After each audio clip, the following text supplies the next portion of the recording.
ایک بار حضرت صلی اللہ علیہ وسلم لوگوں میں بیٹھے ہوئے ان سے باتیں کر رہے تھے۔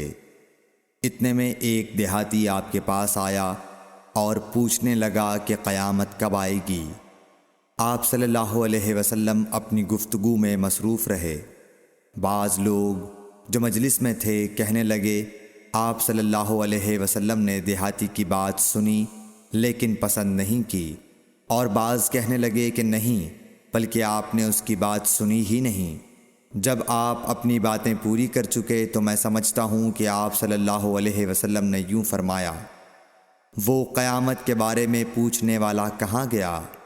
اس دیہاتی نے کہا، حضور میں موجود ہوں۔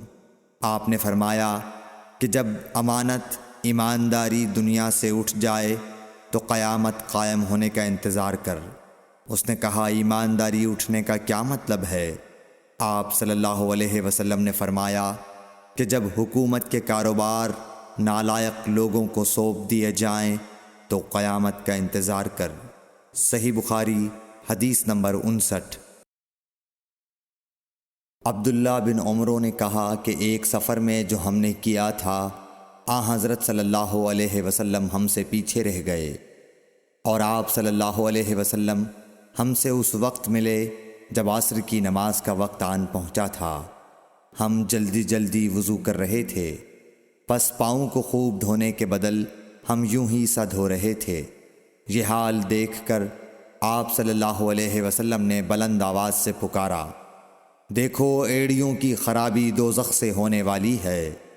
2 یا 3 بار آپ صلی اللہ علیہ وسلم نے یوں ہی بلند آواز سے فرمایا۔ صحیح بخاری حدیث نمبر 60۔ حضرت صلی اللہ علیہ وسلم نے فرمایا، درختوں میں ایک درخت ایسا ہے کہ اس کے پتے نہیں جھڑتے، اور مسلمان کی مثال اسی درخت کی سی ہے، بتاؤ وہ کون سا درخت ہے؟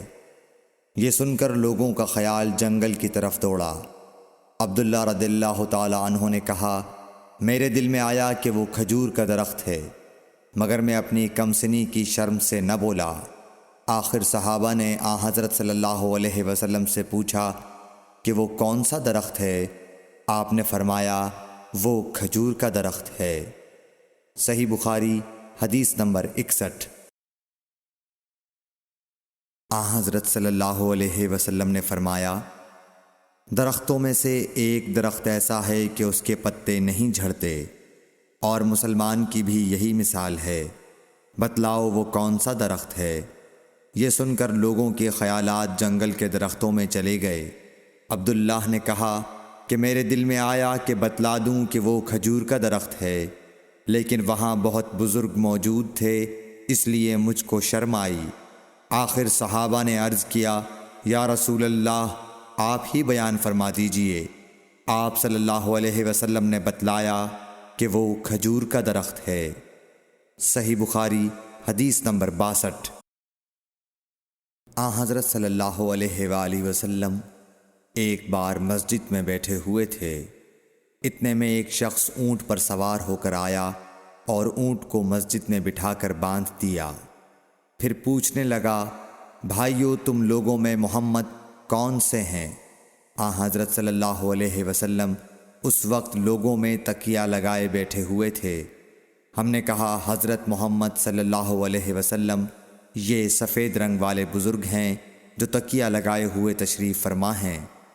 تب وہ آپ سے مخاطب ہوا کہ اے عبد المطلب کے فرزند۔ آپ صلی اللہ علیہ وسلم نے فرمایا، کہو میں آپ کی بات سن رہا ہوں۔ وہ بولا، میں آپ سے کچھ دینی باتیں دریافت کرنا چاہتا ہوں، اور ذرا سختی سے بھی پوچھوں گا تو آپ اپنے دل میں برا نہ مانیے گا۔ آپ صلی اللہ علیہ وسلم نے فرمایا، نہیں، جو تمہارا دل چاہے پوچھو۔ تب اس نے کہا کہ میں آپ کے رب اور اگلے لوگوں کے رب تبارک و تعالی کی قسم دے کر پوچھتا ہوں، کیا آپ کو اللہ نے دنیا کے سب لوگوں کی طرف رسول بنا کر بھیجا ہے؟ آپ صلی اللہ علیہ وسلم نے فرمایا، ہاں یا میرے اللہ۔ پھر اس نے کہا، میں آپ کو اللہ کی قسم دیتا ہوں، کیا اللہ نے آپ کو رات دن میں 5 نمازیں پڑھنے کا حکم فرمایا ہے؟ آپ صلی اللہ علیہ وسلم نے فرمایا، ہاں یا میرے اللہ۔ پھر کہنے لگا، میں آپ کو اللہ کی قسم دے کر پوچھتا ہوں کہ کیا اللہ نے آپ کو یہ حکم دیا ہے کہ سال بھر میں اس مہینے رمضان کے روزے رکھو؟ آپ صلی اللہ علیہ وسلم نے فرمایا، ہاں یا میرے اللہ۔ پھر کہنے لگا، میں آپ کو اللہ کی قسم دے کر پوچھتا ہوں کہ کیا اللہ نے آپ کو یہ حکم دیا ہے کہ آپ ہم میں سے جو مالدار لوگ ہیں ان سے زکوٰۃ وصول کر کے ہمارے محتاجوں میں بانٹ دیا کریں؟ حضرت صلی اللہ علیہ وسلم نے فرمایا، ہاں یا میرے اللہ۔ تب وہ شخص کہنے لگا، جو حکم آپ اللہ کے پاس سے لائے ہیں میں ان پر ایمان لایا، اور میں اپنی قوم کے لوگوں کا جو یہاں نہیں آئے ہیں بھیجا ہوا تحقیق حال کے لیے آیا ہوں۔ صحیح بخاری حدیث نمبر 63۔ رسول اللہ صلی اللہ علیہ وسلم نے ایک شخص کو اپنا ایک خط دے کر بھیجا اور اسے یہ حکم دیا کہ اسے حاکم بحرین کے پاس لے جائے۔ بحرین کے حاکم نے وہ خط کسریٰ شاہ ایران کے پاس بھیج دیا۔ جس وقت اس نے وہ خط پڑھا تو چاک کر ڈالا۔ راوی کہتے ہیں، اور میرا خیال ہے کہ ابن مسیب نے اس کے بعد مجھ سے کہا کہ اس واقعے کو سن کر رسول اللہ صلی اللہ علیہ وسلم نے اہل ایران کے لیے بد دعا کی کہ وہ بھی چاک شدہ خط کی طرح ٹکڑے ٹکڑے ہو جائیں۔ اللہ نے بہت جلد اپنے سچے رسول صلی اللہ علیہ وسلم کی دعا کا اثر ظاہر کر دیا۔ صحیح بخاری حدیث نمبر 64۔ رسول اللہ صلی اللہ علیہ وسلم نے کسی بادشاہ کے نام دعوت اسلام دینے کے لیے ایک خط لکھا یا لکھنے کا ارادہ کیا تو آپ صلی اللہ علیہ وسلم سے کہا گیا کہ وہ بغیر مہر کے خط نہیں پڑھتے، یعنی بے مہر کے خط کو مستند نہیں سمجھتے۔ تب آپ صلی اللہ علیہ وسلم نے چاندی کی انگوٹھی بنوائی جس میں محمد الرسول اللہ کندہ تھا۔ صحیح بخاری حدیث نمبر 65۔